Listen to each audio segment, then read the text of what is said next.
మీ business ఏదైనా మీ ఊర్లో promotion చేయాలంటే అది సుమన్ టీవీతోనే సాధ్యం. ఇప్పుడే సంప్రదించండి. నమస్తే, welcome to Suman TV. Tirumala Tirupati దేవస్థానం వారైతే ఎంతో ప్రాచీనమైన పురాతనమైన ఇతిహాసాలను అయితే సంస్కృతంలో ఉన్న వాటిని అయితే తెలుగులోకి అనువదిస్తున్నారు.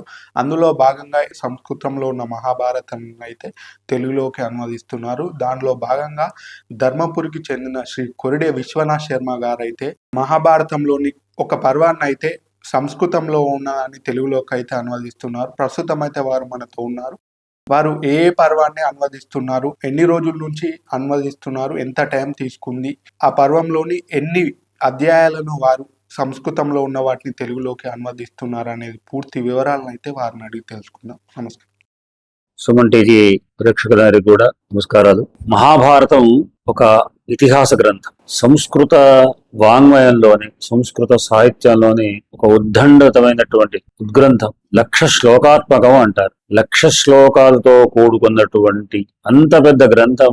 దాన్ని ఏమంటారంటే ఇతిహాస్తి నతన్నస్త్ర ఎన్నేహాస్తి నతత్ క్వచిత్ అంటారు. ధర్మార్థ కామ మోక్షాల గురించినటువంటి ఏ విషయమైనప్పటికీ కూడా ఇందులో లేని లేదు. దీంట్లో ఉంటే బయట ఉన్నట్లేక దీంట్లో లేకుండా బయట కూడా లేదు. అంటే లోకంలో ఉన్న విషయాలన్నీ కూడా ధార్మిక ధర్మార్థక మోక్ష విషయాలన్నీ కూడా దీంట్లో ఉన్నాయి. అట్లానే దీంట్లో ధర్మార్థక మోక్ష విషయాలన్నీ కూడా దీంట్లో లేదంటే ప్రపంచంలో లేనట్టే లేక అనే విధంగా చెప్పబడేటువంటి ఒక ఉద్గ్రంథం. కనుక ఇంత పెద్ద గ్రంథం ఒక రకంగా చెప్పాలంటే ఇది పురాణాల కంటే కూడా అతి ప్రాచీనమైనటువంటి గ్రంథం. పురాణాలు మనకు దీనికంటే ముందు రామాయణం వస్తుంది. రామాయణం ఒక పెద్ద కావ్యం. అది కావ్యము. రామాయణం 24,000 శ్లోకాలతో కూడుకున్నది. భారతమేమో 1,00,000 శ్లోకాలతో కూడుకున్న ఇతిహాస గ్రంథం. దీంట్లో కౌరవ పాండవుల యొక్క చరిత్ర అనే పేరుతో చెప్పబడేటువంటి ఈ గ్రంథంలో చాలా ధర్మ విషయాలు, అర్థ విషయాలు, చాలా ఇతిహాసాలు, చాలా కథలు చాలా ఉంటాయి. ఇటువంటి దాని మనకు తెలుగులో అనువాదం ఎవరు? కవిత్రయం నన్నయ్య తిక్కన ఎర్రన అనబడేటువంటి వారు క్రీస్తుకం 10వ శతాబ్దం ప్రాంతంలో చేశారు. వాళ్ళు ముగ్గురు కలిసి అంటే ఒకరి తర్వాత ఒకరి కాలానుగుణంగా చేస్తూ ముగ్గురు చేశారు. అది పద్య రూపకంగా చేశారు. తర్వాత అనాదాలు కూడా చాలా వస్తుంది. అయితే వీటిలో దీన్ని సమాజానికి అందించాలి అనేటువంటి ఒక ఉద్దేశంతో, సదుద్దేశంతో, ఎందుకంటే అది సంస్కృతంతో ఉన్నటువంటిది. ఆ సంస్కృతంలోని విషయాన్ని తెలుగు ప్రజలకు అందించాలనే ఒక సదుద్దేశంతోనే తిరుమల తిరుపతి దేవస్థానం వారు ముందుకొచ్చి వారి అనువాద కార్యక్రమాన్ని చేపట్టారు. గతంలో శ్రీమద్ ఆంధ్ర మహాభారతానికి కూడా వాళ్ళు పరిష్కరించేయాలని ప్రకారంగా దాంట్లో ఉన్నటువంటి కొంచెం క్లిష్టమైన విషయాలకు టిప్పణీలు రాయాలని పూనుకొని చాలా మందితో కలిపి ఒక గ్రూప్ గా ఏర్పాటు చేసి ఆ విధంగా చేశారు. అది ముద్రితమైంది. దాంట్లో మా నాన్నగారు డాక్టర్ కొరడే రాజేంద్ర శాస్త్రి గారు, K Rajashastri, retired reader, Osmania university, ఆయన కూడా దాంట్లో భాగస్వామి అయి చేశారు. నిజానికి ఇది ఏ ఒక్కరి మించి అయ్యే పని కాదు, ఇంత పెద్ద కార్యక్రమం. అందుకొరకనే దానికి ఇంతమంది చేయాలంటే పండిత సెలక్షన్ కావాలి. ఆ విధంగా చేసి తిరుపతి దేవస్థానం నుంచి వాడు మా నాన్నగారికి ఆహ్వానిస్తే ఆయన చేశారు. అది ఒక భాగం అయిపోయింది. ఇప్పుడు చేసేటువంటిది సంస్కృతం నుంచి తెలుగులోకి తెలుగు వచనంలో రాయాలనేటువంటి ఒక దానికి వాళ్ళు కోరారు. అయితే నా పేరు ఎట్లా తెలిసిన వాళ్ళకు మొత్తానికి నాకు కూడా అక్కడి నుంచి ఒక ఆహ్వానం వచ్చింది, మీరు దీన్ని అనువాదం చేయాలి అని. అయితే ఎంతమంది చేస్తున్నారు ఏమిటి నాకేం వివరం తెలియదు, నేను కూడా అడగలేదు. నాకు ఒక అంశాన్ని మాత్రం ఇచ్చారు. స్పష్టంగా చెప్పాలంటే కనీసం 100 మందికి పైగా ఉంటారనే నేను అనుకుంటున్నాను. ఎందుకంటే 1,00,000 శ్లోకాన్ని అనువాదం చేయాలి అంటే చాలా మందితో చేయాల్సినటువంటిది. అది ఎంతమంది చేశారు అనేది నేను దాన్ని నిర్ధారించి చెప్పలేను. నాకు కూడా నా భాగ్యం వలన, భగవంతుడి అనుగ్రహం వలన నాకు కూడా అనువాదంలో వాడు నన్ను భాగస్వామిగా నన్ను ఆహ్వానించారు. కనుక దాంట్లో నాకు అశ్వమేధ పర్వం అనబడేటువంటి పర్వం ఉంది.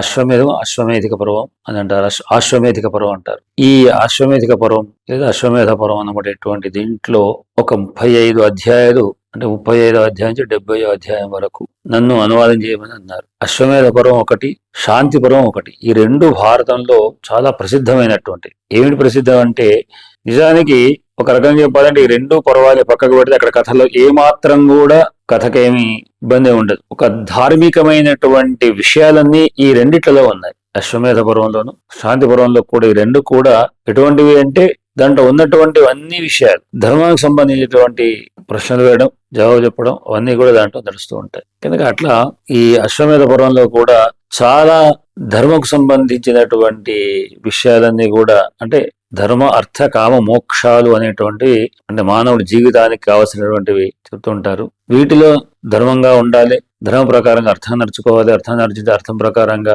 దాని యొక్క కామాలు అంటే కోరికల్ని తీర్చుకోవాలి, దాని ప్రకారంగా మోక్షాన్ని పొందాలి అనేటువంటి విధంగా చెప్పేటువంటి ఈ 4 ఎట్లా ఉండాలి, ఎవరు ఆచరించాలని చెప్పేటువంటి విషయంలో కూడా ఈ పర్వంలో ఉంది. దీంట్లో ఇంకొక రకంగా చెప్పాలంటే సంక్షిప్తంగా ఈ అశ్వమేధ పర్వంలో సంక్షిప్తంగా ఏమిటంటే సంక్షిప్త భారత కథ కాదు. అంటే అప్పటి వరకు అంతక్రితం జరిగినటువంటి భగవద్గీతను భగవంతుడు శ్రీకృష్ణుడు అర్జునుడికి ఉపదేశించినటువంటి ఒక భగవద్గీత విషయాన్ని అప్పుడు అర్జునుడు మళ్ళీ ఇక్కడ ఈ అశ్వమేధం అంటే యుద్ధం అయిపోయింది, అంతా అయిపోయింది, ఎక్కడ వాళ్ళకి అయిపోయింది, ధర్మరాజు సింహాసనం కూర్చుంటాడు, వీళ్ళు బయట తిరుగుతున్న సమయంలో కూడా ఆ సమయంలో అర్జునుడు మళ్ళీ అడుగుతాడు, నాకు అప్పుడు సరిగా నేను వెళ్ళే యుద్ధ సమయంలో మళ్ళీ ఒక్కసారి నాకు చెప్పు అంటాడు. అంటే అంత చెప్పడం అలా కాదు అన్నాడు. అప్పుడు చెప్పినటువంటి విషయం మళ్ళీ చెప్పడం కష్టం, కాకపోతే సంక్షిప్తంగా చెప్తాను అంటూ సంక్షిప్తంగా చెప్పేటువంటి అంశం నాకు వచ్చేసింది. అది నాకు ఉన్నటువంటి అదృష్ట విషయం. ఏదో మామూలు కథలు దాంట్లో ఏవో ఉంది వర్ణించడమే కాకుండా అదృష్టం కొద్దీ దానికి కావాల్సిన వ్యాఖ్యానాలు కూడా చూసి నేను ఆ అనుగీత అని అంటా దాన్ని,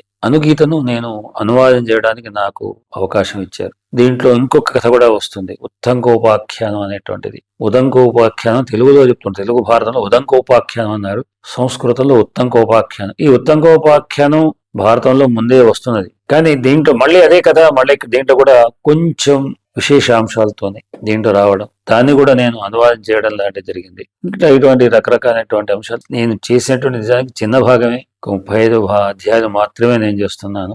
కానీ ఇటువంటి ఒక అవకాశం నాకు రావడం చాలా సంతోషకరమైన విషయంగా నేను అనుకుంటున్నాను. నేను ఈ ధర్మపురిలో సంస్కృతాంధ్ర కళాశాల, స్థానిక సంస్కృతాంధ్ర కళాశాల ఉంది, దాంట్లో నేను 38 సంవత్సరాలు పనిచేశాను. 38 ఏళ్లలో చివరి 3 ఏళ్ళు ప్రిన్సిపల్ గా కూడా నేను పనిచేయాల్సి అవకాశం వచ్చింది.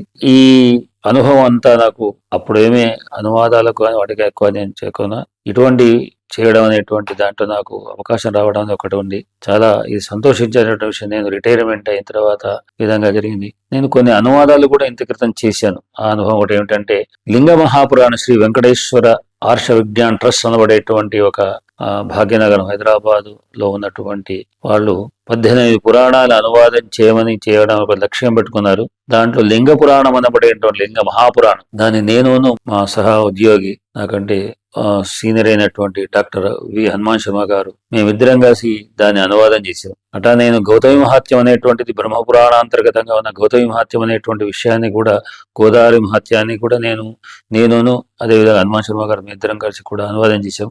నాకు ఈ అవకాశానికి అది తోడ్పాటు అయిందని నేను అనుకుంటున్నాను.